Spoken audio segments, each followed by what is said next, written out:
विधानसभा निवडणूक झाल्यानंतर हे आकडे आपल्या सर्वांना चकित करणारे होते आणि त्याचा मी मुंबईहून माळशिरसच्या दिशेने येत होतो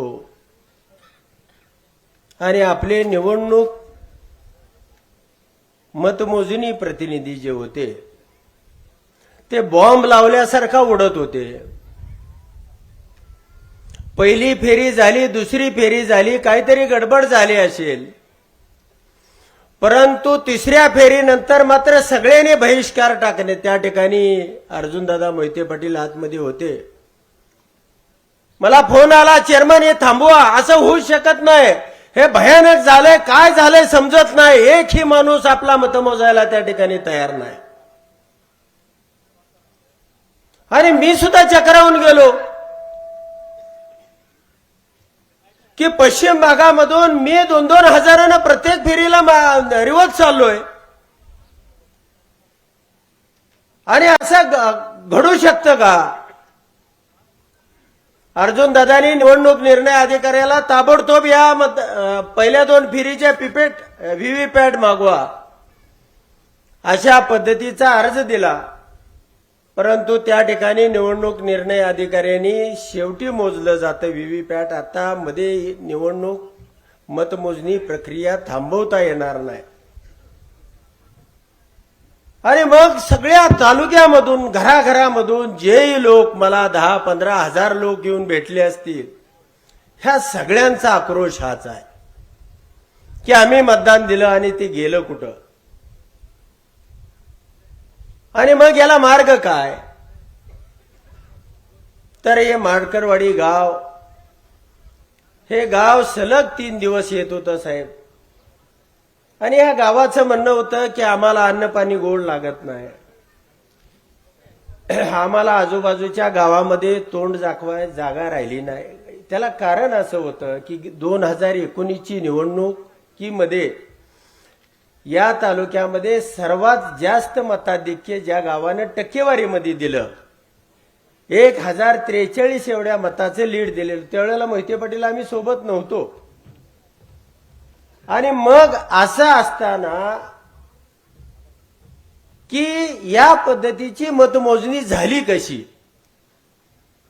म्हणून मी ज्या वेळेला साहेब या लोकांनी हा निर्णय घेतला की म्हणले आम्हाला काय मार्ग दाखवू शकाल तुम्ही, आम्ही पत्रिका छापतो, आम्ही ती हे करतो। आणि मग त्यांनी बरेचशे मीडियाच्या लोकांनी बोलवलं की तुम्ही हे दाखवा, हे छोट्या छोट्या युट्यूबवाले तालुक्यातले, की तुम्ही छोट्या छोट्या लोकांनी हे दाखवा आणि तुम्ही लोकशाहीचा 4था स्तंभ आहे, तुम्ही लोकांनी याचं ऑब्झर्वेशन करा, निवडणूक निर्णय अधिकारी व्हा, आम्ही त्या ठिकाणी मतदान घेतो।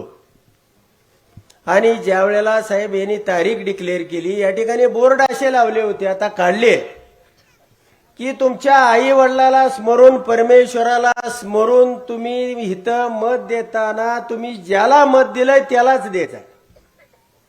12च्या 12 उमेदवारांनी या ठिकाणी हजर राहावं। गावातल्या लोकांनी, भागवत मार्कडांनी सगळ्यांना फोन केले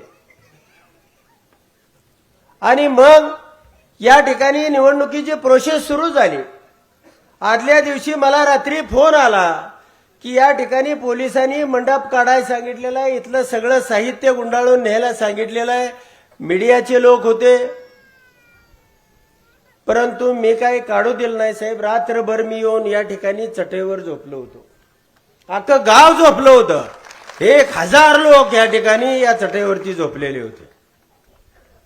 कुणी या गावातलं घरी जेवाय गेलं नाही, सगळ्याच्या घरनं 2-2 भाकरी आणून तालुक्यातले जे कार्यकर्ते येत होते, ह्या सगळ्या कार्यकर्त्यांना जेवणाची व्यवस्था सुद्धा गावानी पिठलं, भाकरी, मटकी काय जे असेल ते या ठिकाणी केलेली होती।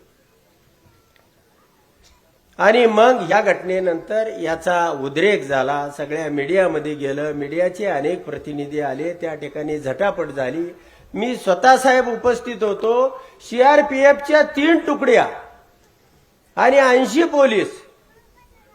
असं काय घडलं होतं की त्या ठिकाणी हे गाव माउथ पोलिंग त्यांना पाहिजे होतं असं त्यांनी होऊ दिलं नाही. ह्या बातम्या आपल्यापर्यंत गेल्या, सगळ्यांपर्यंत गेल्या. मग या ठिकाणी अनेक लोक, राहुल गांधींनी काही लोकांना पाठवलं. मी या ठिकाणची माती घेऊन 6 डिसेंबरला चैत्यभूमीवरती गेलो आणि त्या ठिकाणी बाबासाहेबांच्या पायावरती ही माती अर्पण केली.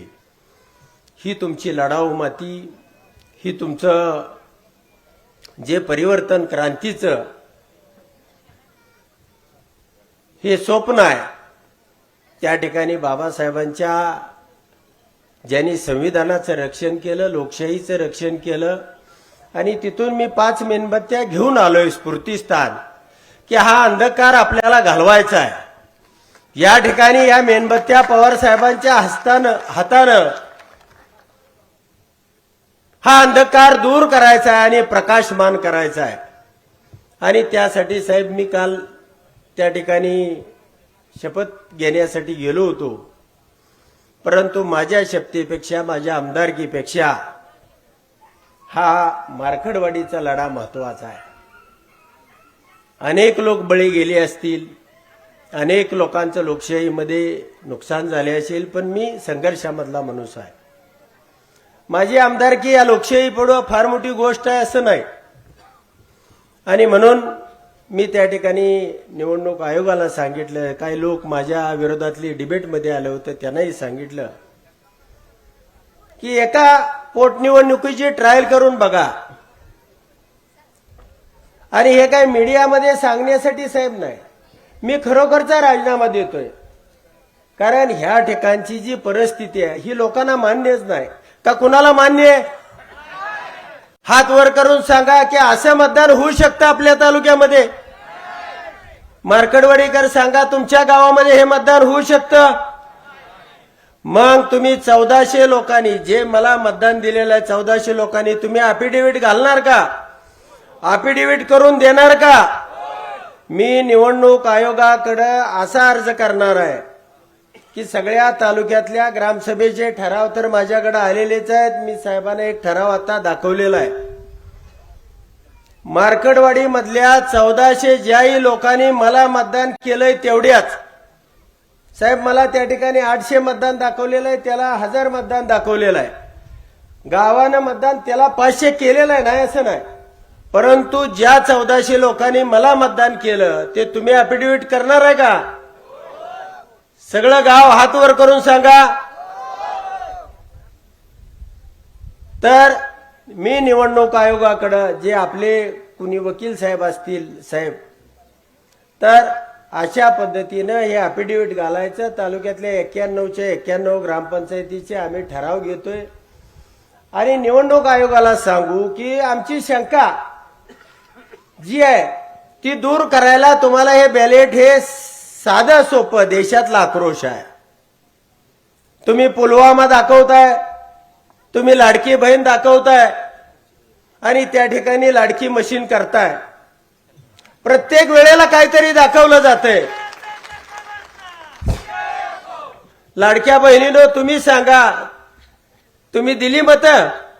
पवार साहेब तुमच्याशी संवाद साधणार आहेत. तुम्ही त्या ठिकाणी तुम्हाला विचारणार आहे की असं असताना लाडक्या बहिणीचा 2-4 हजार मताचा परिणाम झालाय, नाही असं नाही, पण एवढा मोठा परिणाम होऊ शकत नाही. म्हणून आपल्याला या ठिकाणी ही लोकशाही वाचवायची असेल तर ती पवार साहेबच वाचवू शकतात. यासाठी मी निवडणूक आयोगाकडे माझ्या बॅलेट पेपरवरती निवडणूक घेण्याच्या अटीवरती तुम्हा सगळ्यांना विचारून मी राजीनामा देऊ का?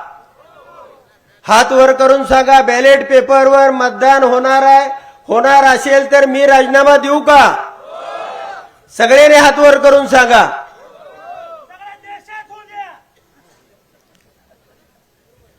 आणि मग त्या ठिकाणी तुम्हा 1400 लोकांचं अफिडेव्हिट नोटरीला बोलवा. तुमच्या गावामध्ये बसून तुम्ही सगळेजण, सरपंच कुठे गेले सरपंच, तुम्ही सगळेजण बसून ते करून घ्या. गावोगावचे ठराव जवळजवळ 80% आलेले आहेत, 20% राहिले असतील ते आपण ठराव घेऊ. निवडणूक आयोगाकडे बॅलेटवरती निवडणूक घेण्याच्या अटीवरती मी राजीनामा द्यायला तयार आहे. आणि असा काय निवडणूक आयोग आहे की देशातली एक निवडणूक बॅलेटवर घेऊ शकत नाही?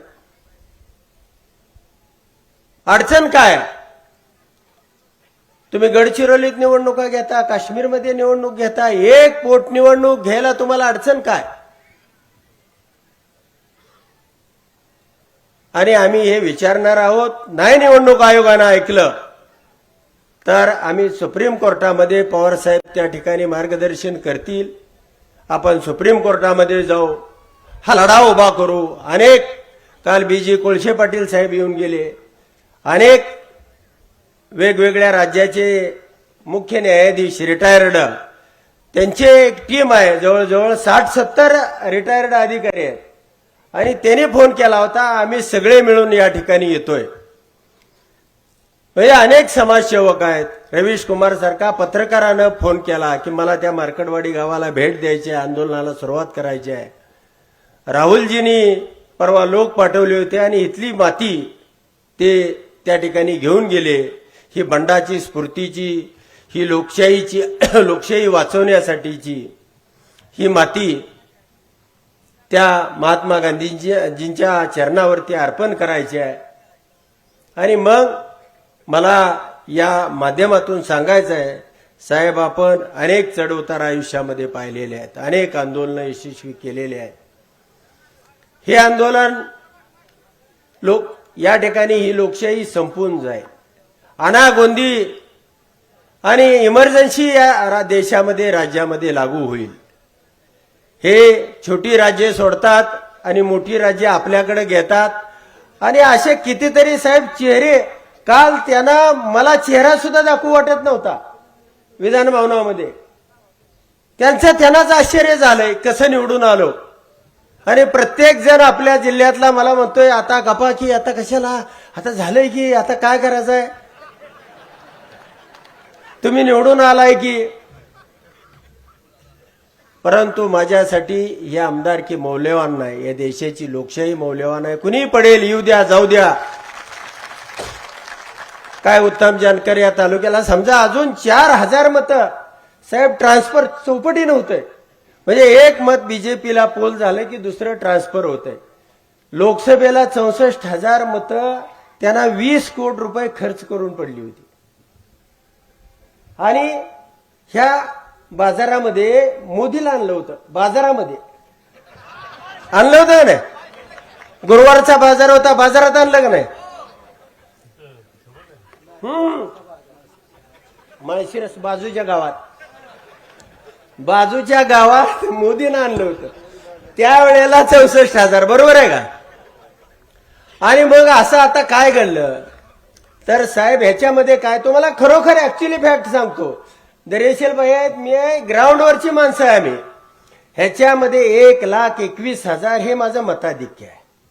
आणि त्याला जे 54 अधिक 54 हे 1,08,000 जे मतदान आहे, ते मतदान त्याला बीजेपीला एक मत पोल झालं तर दुसरं ट्रान्सफर होत आहे. माझ्या धानोरे गावामध्ये धैर्यशील भैयांना 150 मत आहेत विरोधात गेलेली. आणि मी माझं गाव असताना 300 गेले, 150 गेलेली, बरोबर आहे. 300 मतं म्हणजे विरोधी उमेदवाराला गेले. धैर्यशील भैयाच्या विरोधामध्ये 150 मतं गेली होती. आणि माझ्या विरोधामध्ये माझ्याच गावामध्ये 300 मतं गेली.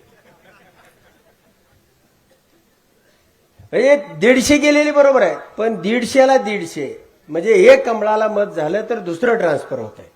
म्हणजे 1,54,000 झाली साहेब. मग 1,54,000 मतं, 1,08,000 मतं, म्हणजे त्याला जर अजून 4,000 मतं पडत होती, 58,000 मतं पडत होती, तरी त्याची 16 होत होती, माझी 21ची 13 होत होती. चौपटीनं वाढतंय हे गणित. काय एक मत आपल्या तिकडे गेले होते दुपटीनं होते, पण मत ट्रान्सफर झाल्यावर चौपटीनं होतंय. म्हणजे बरं, इथले जे आमदार सगळे निवडून आले, 25.1% ज्याला मत पडलं तो आमदार झाला. ज्याला 74.99% मतं पडली तो पराभूत झालाय. म्हणजे 25 यांना सुद्धा 75.1% मतं पडल्यामुळे रोहितदादा विजय आहेत. हे बारामती सुद्धा झालंय. आता 54,000 लाख मतं असं होऊ शकत नाही. असं होऊ शकत नाही. आमच्या तालुक्यामध्ये ते झालेलं नाही. तर साहेब सगळं गाव ज्याही मतदारांनी मतदान केलं ते सगळे अफिडेव्हिट करायला तयार आहेत. सगळ्या ग्रामपंचायती आमच्या ठराव करायला तयार आहेत.